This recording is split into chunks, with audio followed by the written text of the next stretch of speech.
হালাল স্বপ্ন পূরণের উদ্দেশ্যে কি উপায়ে দোয়া করলে আল্লাহর নিকট কবুল হওয়ার সম্ভাবনা বেশি থাকে?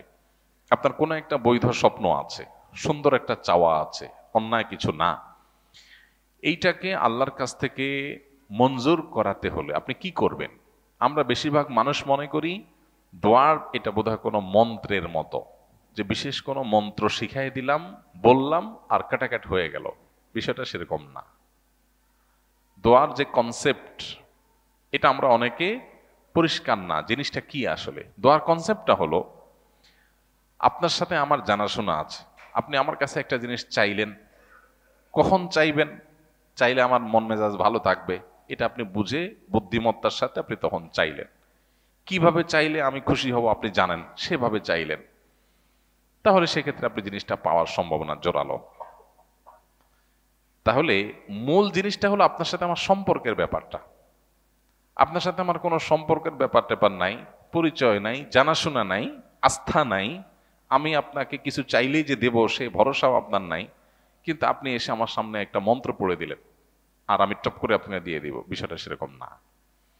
দোয়ার কনসেপ্টটা হলো আল্লাহ সুবহানাহু ওয়া তাআলার কাছে আমরা চাইব, কিন্তু আল্লাহর কাছ থেকে চেয়ে যেন পাই তার জন্য আল্লাহর সাথে একটা সম্পর্ক আমাদের থাকতে হবে, ইমানের মাধ্যমে, নেকামলের মাধ্যমে, তাকওয়ার মাধ্যমে। যখন একটা সম্পর্ক তৈরি হবে তখন আল্লাহর কাছে এবার দোয়া কবুলের সময় কখন, কোন ভাষায় দোয়া করলে দোয়া কবুল হয়, দোয়ার জন্য কি পলিসি অবলম্বন করতে রাসূল সাল্লাল্লাহু আলাইহি ওয়াসাল্লাম নির্দেশ করেছেন, শিখিয়ে দিয়েছেন, সেগুলো করা, আগে দুরূদ পড়া, আল্লাহর প্রশংসা করা, বৈধ লিগ্যাল জিনিস চাওয়া, দোয়া কবুলের সময়ের ভিতরে জুমার দিন আসরের পরে দোয়া কবুল করা, তারপরে যায় আজানের সময় দোয়া কবুল হয়, আজান একতের মধ্যবর্তী সময় দোয়া কবুল হয়, বৃষ্টির সময় দোয়া কবুল হয়, পাঁচ ওয়াক্ত নামাজের পরে দোয়া কবুল হয়, তাহাজ্জুদের সময় দোয়া কবুল হয়। দোয়া কবুলের বহু জায়গা আছে, বহু স্থানকাল পাত্র আছে, 30-40টা প্রায়।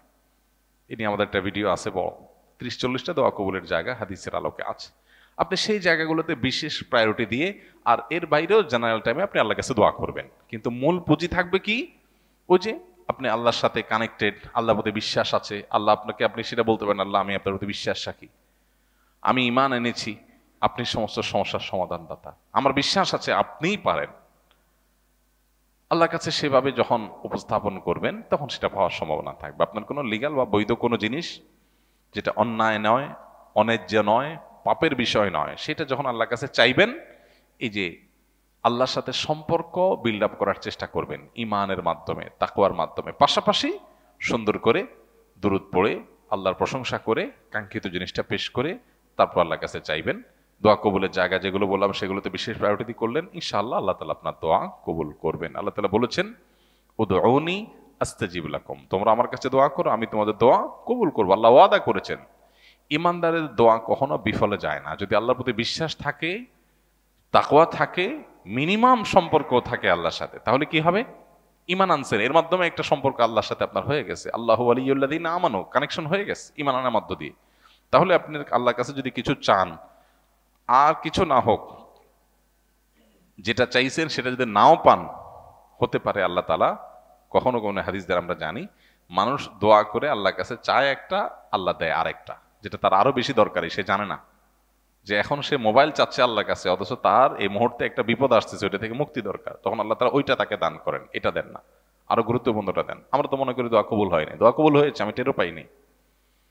আবার এমন হতে পারে যে আল্লাহর কাছে আমি দোয়া করেছি, আমার তার বিনিময়ে দুনিয়াতে কিচ্ছু দেন নাই, আল্লাহ ওইটাকে রিজার্ভ রেখে দিয়েছেন, কিয়ামতের দিন আল্লাহ তাআলা আমাকে একটা কিছু দিলেন, বিনিময় দিলেন, ওই দোয়ার বিনিময়। বিভিন্ন হাদিস থেকে আমরা জানি যে এরকম বিনিময় দেখার পর মানুষ আফসোস করবে, ইস, দুনিয়াতে কোনো দোয়া কবুল না হয়ে আখিরাতে সব পাইতাম, ভালো হইতো। ওই দুনিয়াতে অল্প সময়ের জন্য ছিল, এটা তো অনন্তকালের জন্য। এই জন্য ইমানদার কখনো দোয়া করতে অলস হবে না, কারণ ইমানদার দোয়া বিফলে যায় না যদি সে শর্ত পূরণ করে দোয়া করে। শর্ত কি? হালাল উপার্জন, হালাল ভক্ষণ থাকবে, আল্লাহ প্রশংসা, নবীর প্রতি দুরূদ প্রেরণ করে তারপর দোয়া পেশ করবে, বিনয়ের সাথে দোয়া পেশ করবে, মনোযোগের সাথে দোয়া পেশ করবে, অন্যায় কিছু দোয়াতে চাইবে না, এগুলো শর্ত। এই শর্তগুলো মেনটেন করে আপনি দোয়া করেন, নিশ্চিত দোয়া কবুল হবে ইনশাআল্লাহ তাআলা। কাঙ্ক্ষিত জিনিস যদি নাও পান, আপনি নিশ্চিত থাকবেন যে এই দোয়ার মাধ্যমে আপনার অন্য কোনো কল্যাণ আসবে, দুনিয়াতে হোক আর আখিরাতে হোক। দোয়া কখনো বিফলে যায় না। দোয়া এমন একটা জিনিস, করলেই লাভ, না করলেই লস। আল্লাহ তাআলা আমাদেরকে সবসময় দোয়ার প্রতি মনোযোগী হওয়ার তৌফিক নসিব করুন।